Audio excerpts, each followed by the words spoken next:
Hi BookTube. This is the long-promised Virginia Woolf Sideline video. My aim here, I see my target audience as people who've never read Virginia Woolf, or if they've read her, it's been a bit of an iffy experience. So in this Sideline video, what I'm aiming to do first is to give you some background context to one very short story by Virginia Woolf called Monday or Tuesday. And that context should give you a sense of what Woolf was attempting to do with her writing, because to be honest, it was quite unique. There weren't a lot of writers before her who were attempting, when I say before her, in the early 20th century, there were some people developing ideas, and I don't mean to imply that Joyce was doing nothing at the time, because he was. But if you go back into the 19th century, let's say, for example, some of the writers that you're probably familiar with, you would find a great deal of difference between, say, Charles Dickens' style and Virginia Woolf's. Woolf was attempting to do something very different. So if I give you that opening context, then what I'll do is I'll switch off my camera and we'll just do a read-through of the story. And I'm hoping that because of what you've picked up from the beginning of the video, the ending of the video will be more meaningful. We'll start with a little information about the author so you can put her into historical context. Virginia Woolf was born in 1882.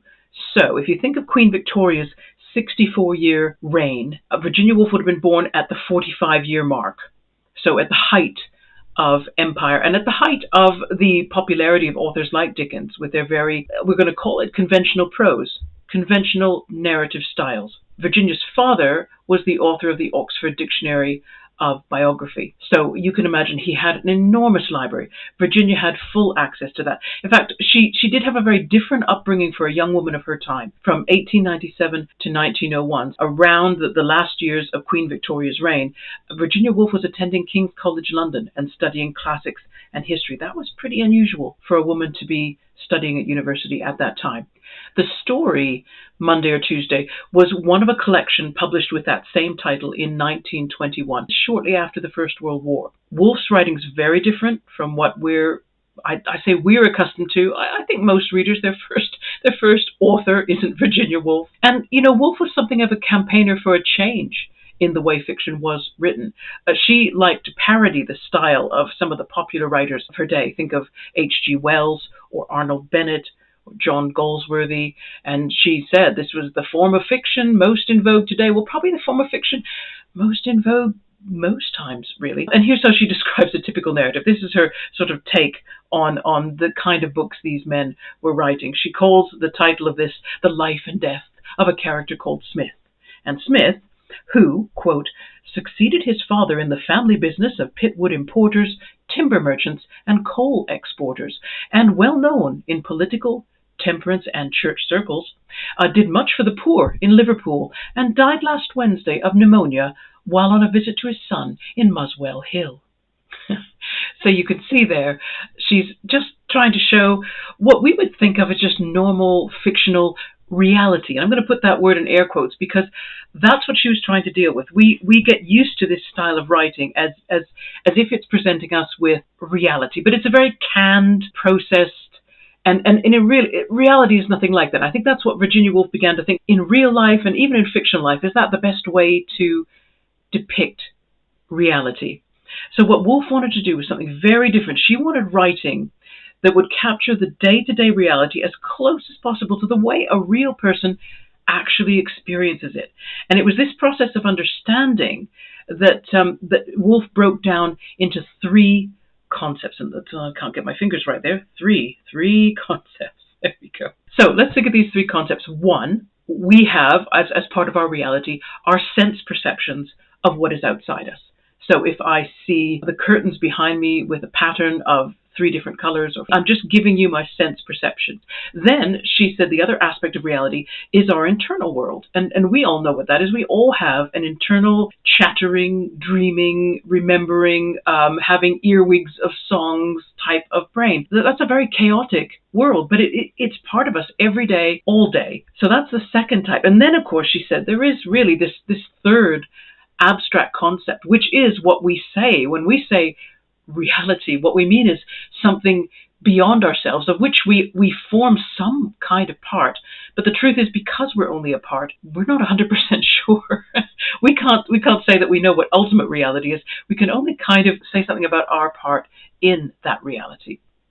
So, okay, now that you know what these concepts are, you'd have to understand that appreciating Virginia's way of writing fiction means not expecting the same kind of story shape. If you get a story in a sense at all, it'd be better to think of her work more like a sketch or a prose poem that may contain story elements. You may be able to see something like the shape of a story in there, but you may not. Or think of it as snapshots of human perception, all jumbled up the way they actually are. By thinking of it as a poem, then you see you can forgive yourself for not having complete understanding the first time that you read. I mean, I'm not a poetry expert. I have confessed to being a little fearful of poetry, but I do know that when a poem works best for me, it's because I read it once, then I went away and I digested it, and then maybe I read it again, and then maybe I looked up some other opinions on it, and then I read it again, and then maybe I listened to someone read it to me, and then I read it again. And the more times I visited the poem, the more I took from it. What we call typical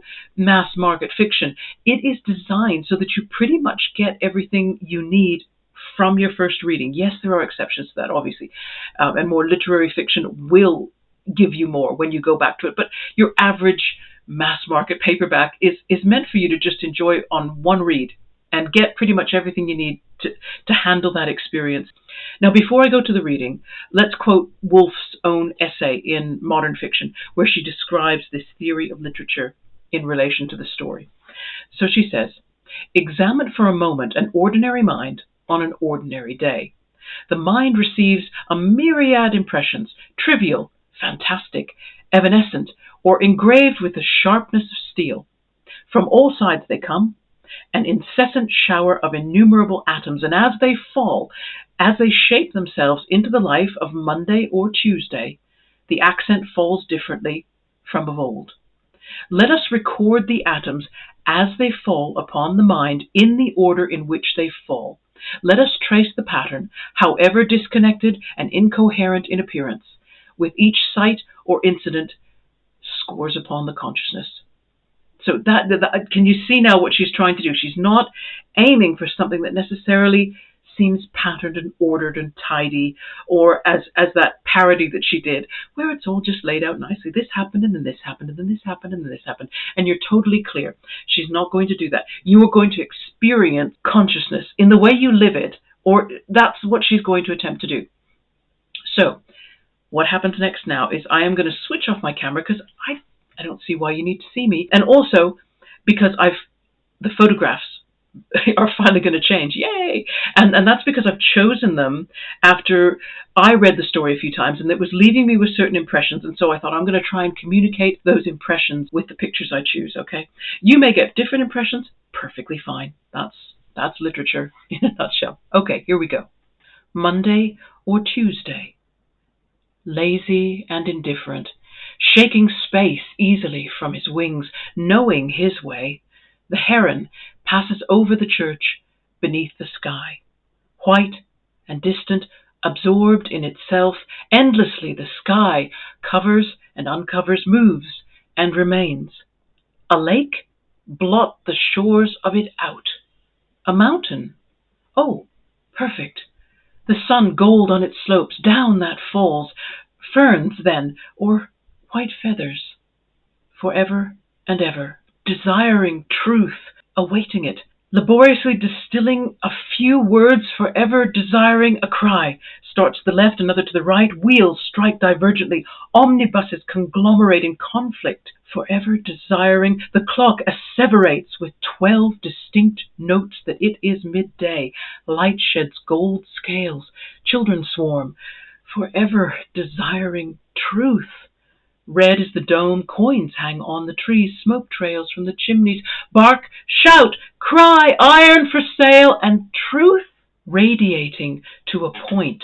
Men's feet and women's feet, black or gold encrusted this foggy weather. Sugar? No, thank you.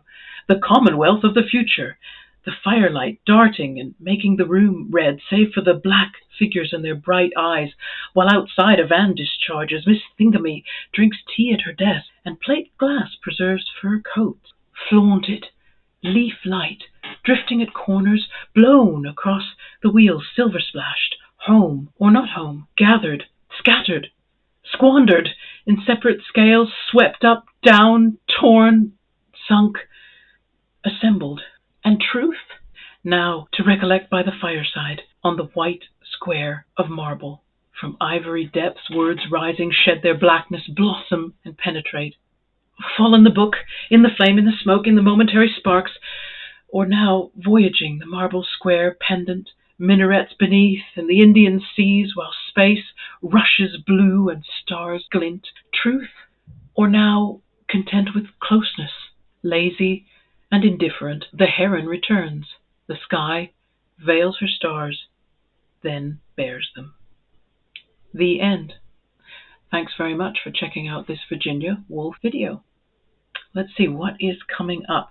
Well, I am at the 50% mark on Frank Herbert's Dune. And Dune fans, you will be pleased to learn that things have improved considerably since my little video rant last week. There is action, there is jeopardy, there is intrigue, and the planet Arrakis, which was interesting from the start, is getting more interesting. I've forgotten all about that Agatha Christie that I was going to read to keep my spirits up. Okay, so I think what I'm going to do is work to finish Dune this week if possible. It could be tricky. And then I'm not going to promise anything else after that. I've got a non-fiction book that I'm about 40-50% of the way through. That's going to be kind of interesting. That is looking at a figure in Elizabeth's courtier circle that we don't hear so much about. There haven't been so many biographies, right? So this isn't the figure that you might think it is. It's not Burleigh, it's not Sir Walter Raleigh. It's someone whose name you probably haven't heard of. And yet, he was probably one of the closest associates, assistants, call him what you will, of the Queen, possibly a lover. It's always difficult to tell with Elizabeth, isn't it? But anyway, I'll tell you more later. Okay, thanks for tuning in, BookTube. Take care. Bye-bye.